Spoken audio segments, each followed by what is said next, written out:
Welcome back to another amazing episode of the Life at Full Blast podcast. I am so excited to introduce today's guest. This is someone who I've met a couple of times now in Las Vegas at the Now and the Power of Pink, and somebody whose story has fully inspired me. She is a fighter. She is somebody who does not give up, and her resiliency is beyond inspiring. So Marlene is a minister, a self-empowerment coach, an inspirational woman, self-empowerment speaker, and author, and probably a lot of other things on top of that. Marlene, welcome to the show. I'm so excited to have a chat with you today. Thank you so much, Cindy, for having me on board today just to share my story with you. I appreciate you. I love it. I love it. Well, let's dive right in because we Okay. talked about your story. You've got these purple boxing gloves. Let me see them. Yeah, yeah. So Marlene is a fighter, but there is a reason for these gloves. Marlene, I would love for you to just share your story and talk to us about the importance of these purple boxing gloves. Yes.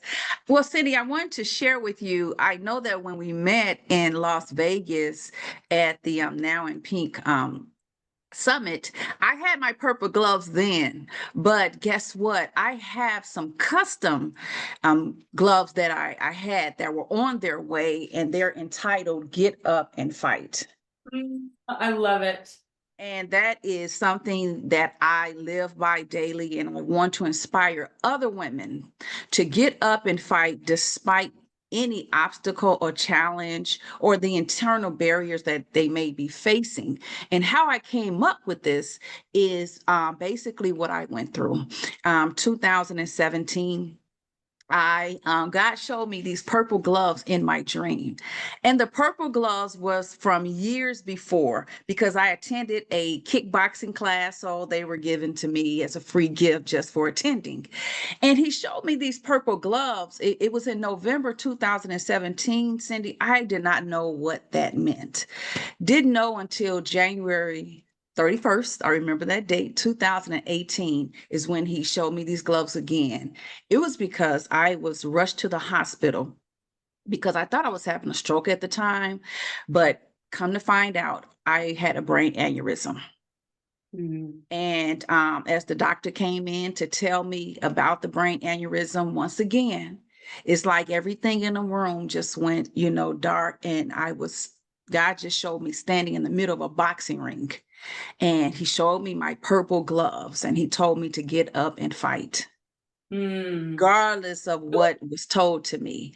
And so the surgeon, now the doctor was like, Marlene, are you okay? Are you listening to me? I said, I am listening to you. And he said, you have a brain aneurysm on the right side. And it's best for you to go and see a specialist. So that's when he referred me to the specialist. And I went to the specialist and he asked me, Marlene, what is going on in your life? Well, Cindy, at that time, I was not only dealing with myself, my brother, I was losing him to leukemia. And my Mm. dad, he had congested heart failure. And my mom, her cancer had returned. And I am the go-to person in the family. And I just thought I was, hey, navigating life as, as women like we do. We're on autopilot, right? And I thought I was handling everything. But guess what? I was putting my self-care last. And guess how that stress showed up? It showed up in my brain aneurysm because the doctor said, Marlene, stress has brought this on. And I'm going to Mhm. tell you something that's hard to do. He said, you have to put yourself first, or you're going to end up leaving this world before, your loved ones. And on Mhm. that day, that's when I made a declaration to myself to get up and fight daily through the grief that I was dealing with, and the anxiety and the unknown, because sometimes when you're losing a loved one, you don't know. You want to help save them, but I realized everything is out of my control. But guess Mhm. what? Even though that was going on, I have two wonderful children. My son was graduating from high school, Cindy, and he had his graduation coming up. We had to celebrate that. He had two proms, and plus he was leaving to go to college. And that was him. But my daughter, she had just won an invitation to go to Disney World um, on behalf of Steve Harvey. And so we had to go there, right? And so I was on a roller coaster and I had no time to sit here and sulk and deal with what was going on with Marlene. But what I did is I learned how to center on myself. That is when I learned how to start meditating more because I'm a strong woman of faith. But sometimes that's not enough. You know, Mhm. in the word it says faith without works is dead, right? I was not putting in the daily work, the Yes. daily practice and what I was supposed to do. That's when I became intentional.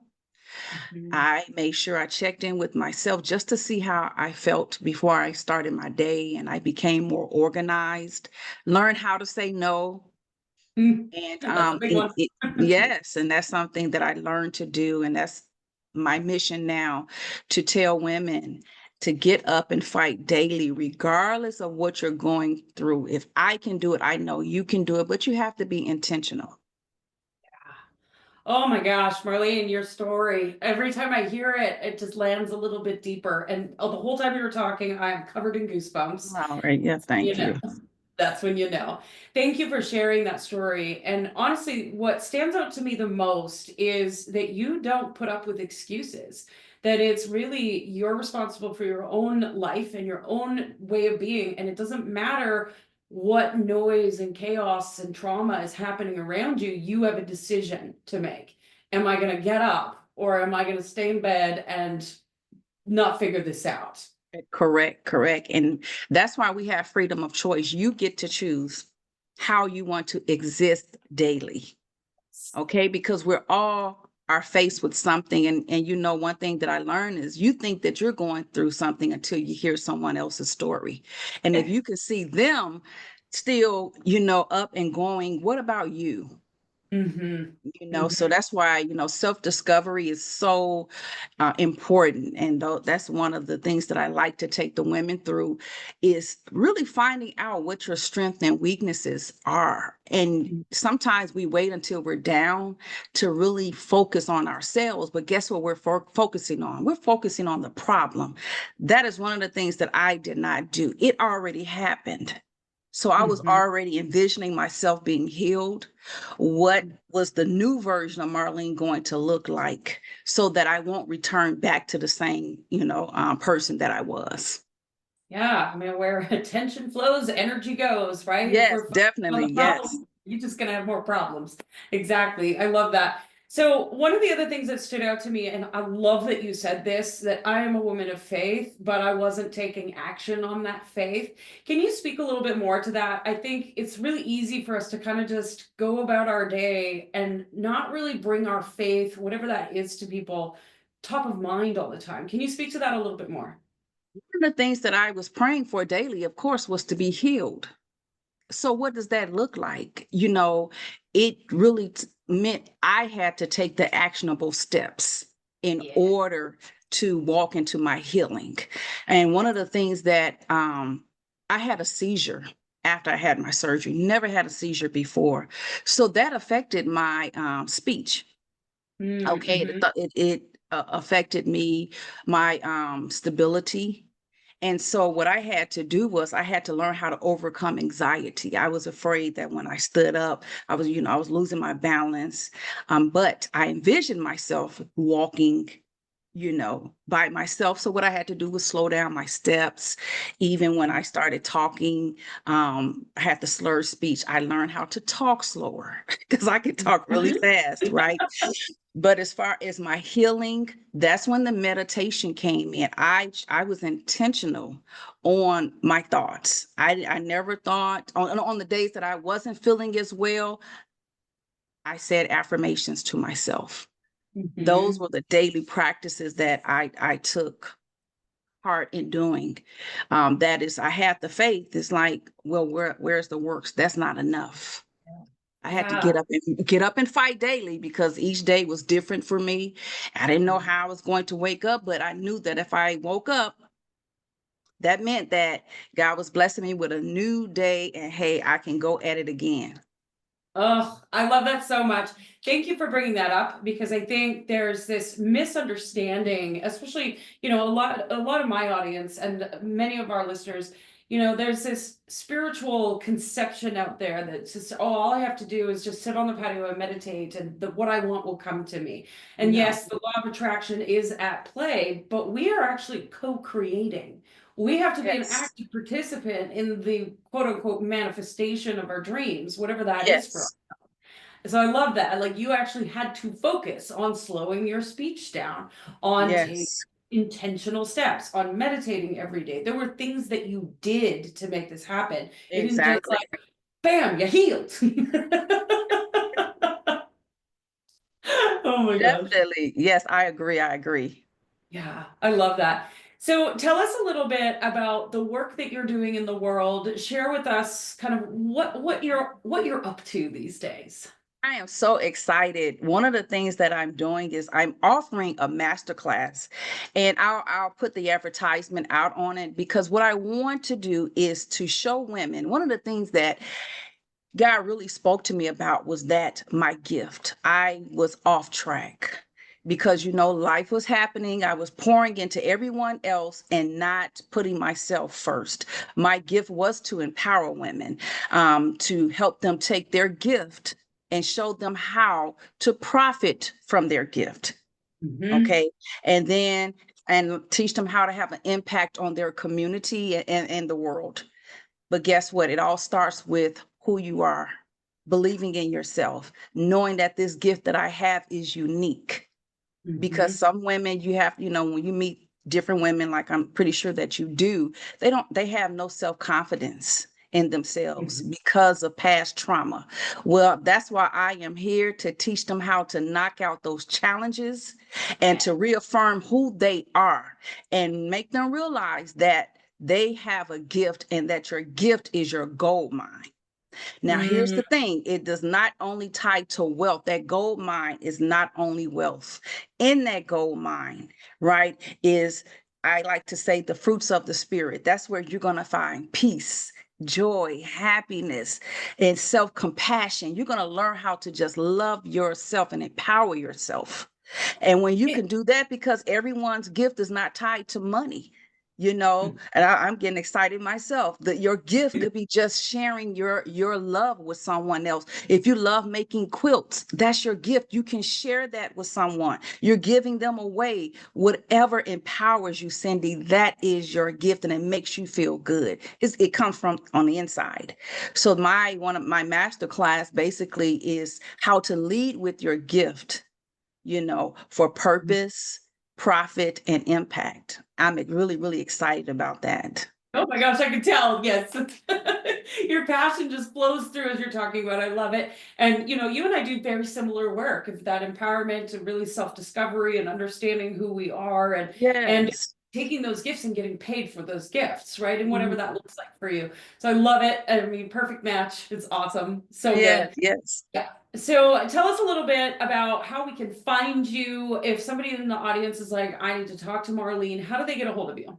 They can go to www.marlenetrimuel.com, and that's spelled Marlene, Marlene, T as in Tom, Rimuel.com. Perfect. And And they I can will make book sure an that's in the appointment. show notes too, so that I, people can. I appreciate that. Yeah. And you have a little gift to give away. Can you I tell us sure about that? do. The Yeah. gift is, 5 ways to discover your gift and to reclaim your power. Okay, it's a Mm, short little ebook for you, and I know that it will empower you, it will enlighten you. And for that free gift, I need for you to go to go.marlenetrimuel.com/gift. That's perfect. I'll get go, that in the show notes too. Yeah. truth. That's go.marlenetrimuel.com/gift. Perfect. Thank you so much. And it's so generous of you to just give to people who are Oh, really trying to figure out definitely. who they are and understand that, and I love that you say when life gets in the way, right? Yes. I hear this a lot from my clients of like, well, my life's just so busy and life's getting in the way. So I've not made doing the thing I said I was going to do a priority. And I think that's the trick right there, is to It not let life is. get in the way. Life is gonna continue to happen no matter what you're doing. Exactly. right? And Yes, it's what your priorities are and what you're focused on that's going to be the driving force behind you getting what you want or not, for you being healthy or not. And so let life do its thing over there. definitely. Yes, yes. But I always say, you be intentional. Life Yes. is going to be lifing, right? We just Yeah, have to be intentional on what we want to do and what we want to accomplish. absolutely. So what is next for Marlene? What does 2025 have in store for you? Well, I'm excited. One of the things that I want to do is to create a retreat for women where we all can just come together and be empowered and really, really go deep into finding out who we are Yeah. and being able to just really, really focus on who we are and how our gift can impact the world. And one of my goals is for me to empower you not to die empty. Mm, speaking my language, girl, speaking my language. No, I want you, I'm sorry, to die empty. I said it opposite because meaning that I want to pull everything, every resource, and every talent out of you. Yes. So I Yes. want you to die empty. And I know that we can accomplish that as women if we can empower one another. Yeah. Yeah. To leave this world not taking anything with you, right? Yeah. Yes. You've And given that's our every. whole purpose, right? To come here and to impact others. Yeah. And I just think we have to get back on that track and be in alignment with everything. I love it. Thank you so much, Marlene. I have loved our conversation today. If you could leave the audience with one last thought, one thing that you would just love for everybody to know that's listening, what would you say to them? To say to them, regardless of where you are in life, there's still the opportunity to get up and fight with a new attitude, with new vision and purpose that will lead you to your gift so that you'll be able to go from where you are and impact the world with what God has given you to lead with. Yeah. Mm. Thank you so much, Marlene. I really appreciate you being on the show today. Okay. Thank you, Cindy.